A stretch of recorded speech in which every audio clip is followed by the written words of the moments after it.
All of the women in my family die at age 27. I turned 28 in 2 hours and 32 minutes. My dad always wanted a son. He got 3 daughters instead. He hated us all, hated my twin sisters, hated my mother, but hated me most of all because I was the last child my mother had before she died. That didn't stop him from treating me like his little boy, didn't stop him from attempting to beat the hatred of my own gender into me. "Quit your crying," he'd snap, "or you'll end up like your sniveling bitch of a mother." After years of that shit, he was shocked that I grew up as a tomboy. I think he hated that even more because I was just a constant reminder of what he never got to have. My mother died when she was only 27, when I was only 4. The coroner ruled it a natural passing, some weird heart complication that took her in her sleep. My dad, though, he says it was because of her family's curse. "Every woman in her damn family, they die when they're 27, he'd sputter between belches, his breath reeking of stale beer. I wasn't fully convinced by the ramblings of a perpetually drunk man, but when I lost both of my sisters just months before their 28th birthday, I knew it couldn't be a coincidence.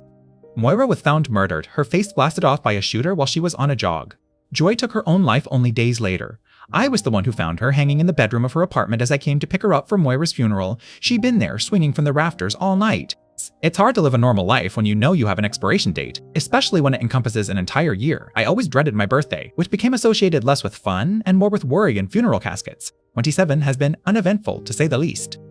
I became a recluse, my windows shuttered, additional locks installed, hiding under my covers with the lights out whenever I got a knock on my door. I stocked up on preserved foods and various goods that I would need to last the year. I was so paranoid that I even covered my mail slot, stuffed a towel in a space beneath my front door. I didn't want anything getting through. Falling off the face of the earth didn't matter much anyway. My mother and both of my sisters were dead, and my dad disowned me when I came out as a lesbian after my sisters died. I moved away and severed contact soon after. The night before my 27th birthday, I started getting these strange phone calls from a blocked number. The number kept calling, at least once per day throughout the past year. I just let it ring. Then the knocking started. Once a week at first, but it's only been getting worse, more frequent, and the pounding on my door more frantic each time. Convinced it had something to do with my inevitable death, I've been driven mad by the unknown visitor. I got ready for bed last night, knowing that tomorrow, today, now is the day I will turn 28. My time had run out. I searched for comfort in a bottle of liquor. I didn't find it. I fell into bed, drunk and delirious, and prayed the morning wouldn't come, though I knew it would.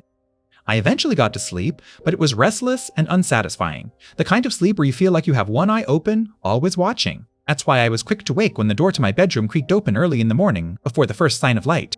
I shot up in my bed, glancing around my room in a frenzied panic, at first seeing nothing out of the ordinary. A closer look revealed something I'd missed, something that sent my heart racing, froze me to my core. 2 dark figures stood in the empty space behind the half-open door, unmoving, almost like a pair of statues, waiting. Watching, wordless. Leave me alone," I squeaked, unable to move, paralyzed in the power of their presence. The shadowy figures instead shuffled out from behind the door, creeping slowly towards me in the dark. I knew this would certainly be the end of my life, the fulfillment of my curse, if I didn't act. Suddenly recalling the self-defense methods I'd drilled into my mind, I flicked my bedside lamp on to stun the intruders and reached underneath the table to pull the knife I duct-taped there a year ago. As soon as the light flooded the room, though, I knew the blade would be of no use.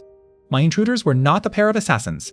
Not human ones, at least. In the yellow light, I discerned the identities of the dark figures. They were my sisters. Joy stood at the foot of my bed, pale, in that same conservative black dress I found her dead in years ago, the one she picked out for Moira's funeral. Her head hung parallel to her shoulders, neck grotesquely bent from her hanging. Moira was a few steps behind her, what was left of her face a horrific mess of flesh and bone. Her hands raised as if reaching out to me. I dropped the knife, it clattered to the floor. They didn't speak, but I understood.